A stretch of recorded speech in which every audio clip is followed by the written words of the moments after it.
Em nome do Pai, do Filho, do Espírito Santo. Amém. Olá, pessoal, paz e bem. Mais um dia nos encontramos para fazer vivência da liturgia, da palavra. A palavra que nos orienta esse dia de hoje. Eu vou ter que estar chegando, se você puder, se inscreva, curta, comente, vai me ajudar na minha pregação e a outras pessoas também. Hoje a igreja celebra a memória facultativa de São Luís de Montfort. Ele escreveu o livro, o Tratado Verdadeiro da Devoção à Virgem Maria. Se você quer se consagrar totalmente, leia esse livro.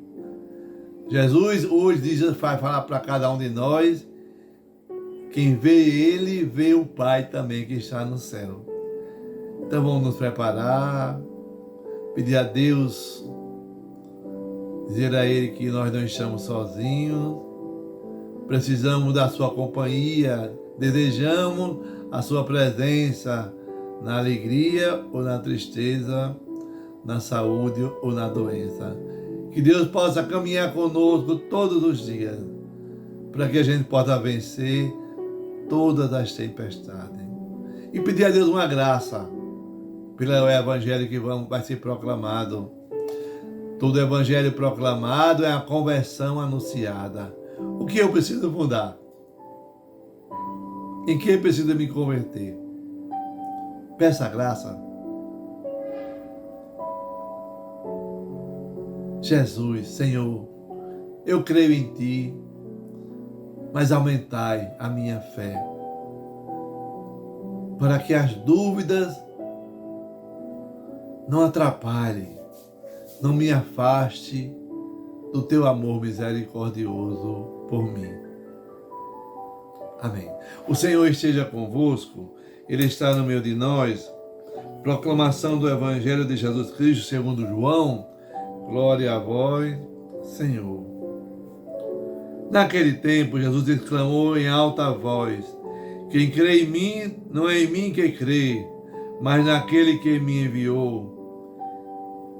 Quem me vê, vê aquele que me enviou. Eu vim ao mundo como luz, para que todos aqueles que creem em mim não permaneça nas trevas.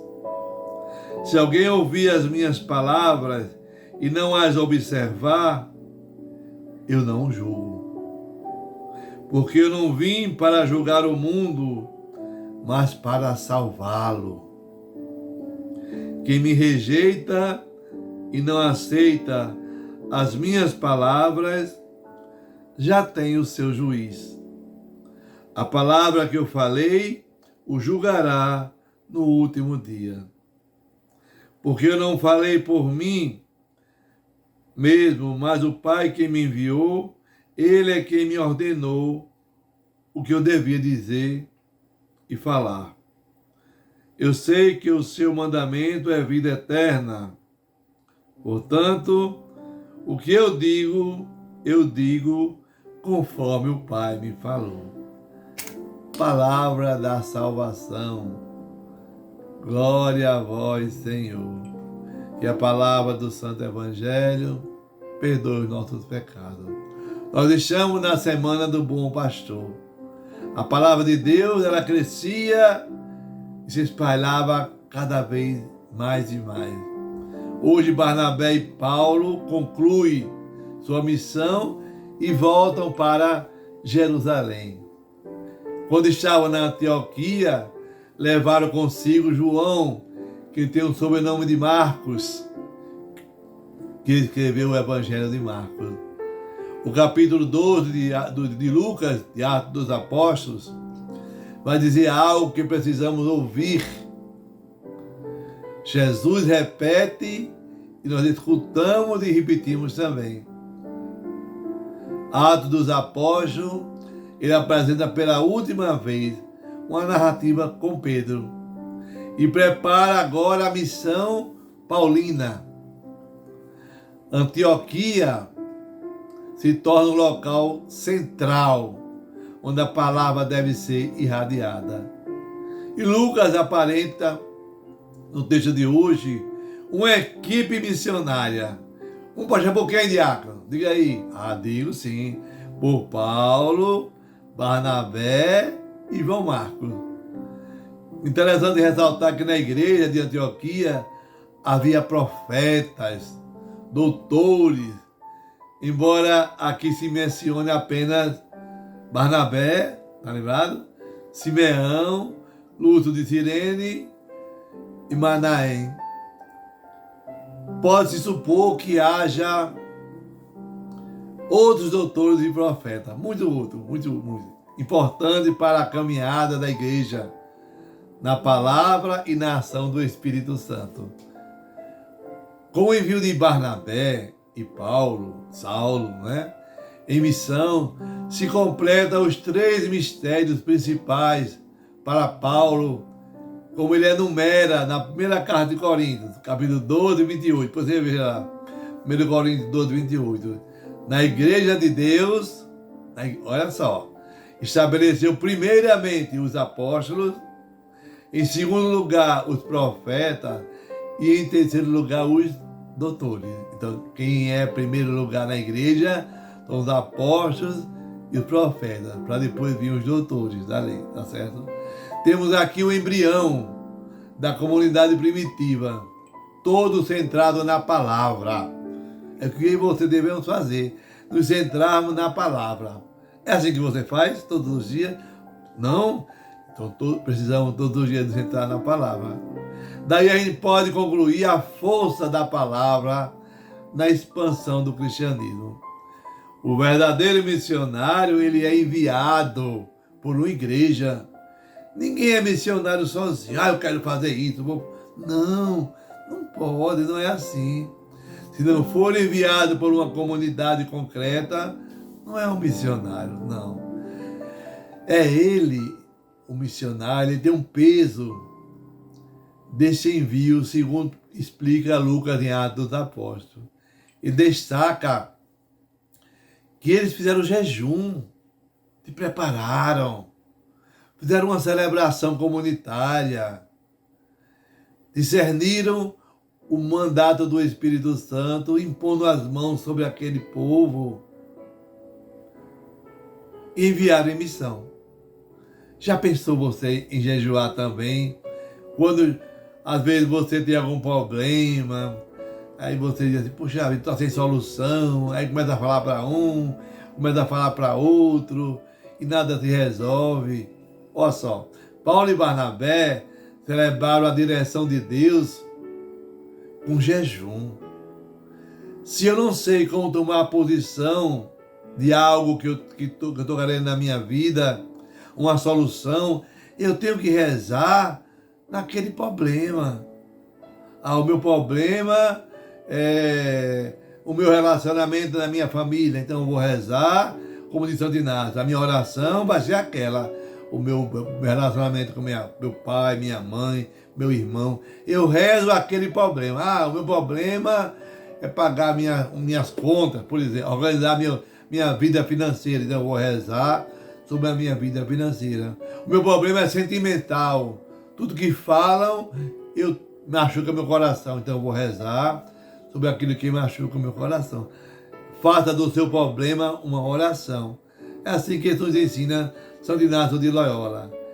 Reze para que em você, em mim também, em cada um de nós que rezamos, aconteça o que nos preparamos na intimidade de Deus, desse Deus vivo. Portanto, fica bem caracterizado que missão é obra da igreja. Ninguém é auto-missionário, nem auto-envia. Faz parte do esquema da missão o anúncio, a palavra. Por isso eles anunciavam primeiro nas sinagogas. Nas sinagogas eles iam anunciar porque era para os judeus.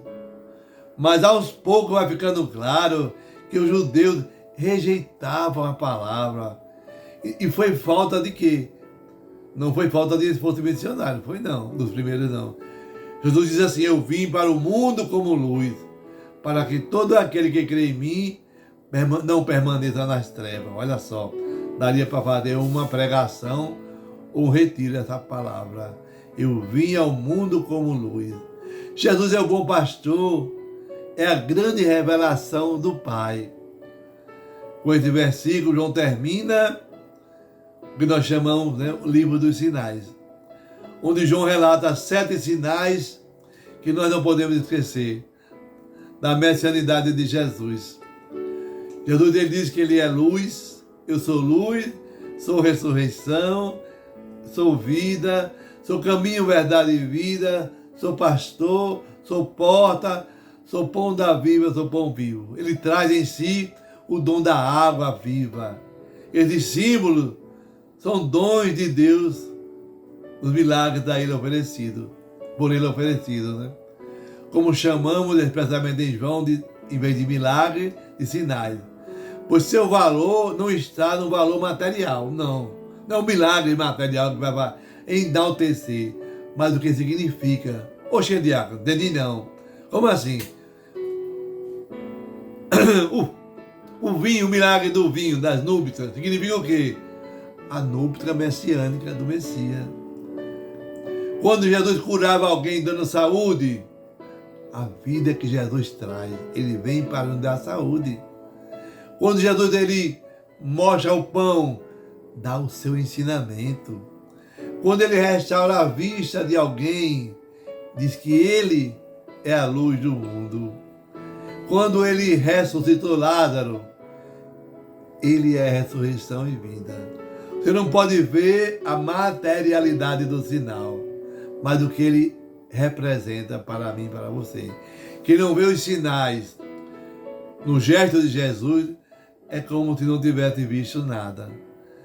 Depois dessa intensidade de símbolos e sinais, ele passa para a exaltação de Jesus. Chegou a hora.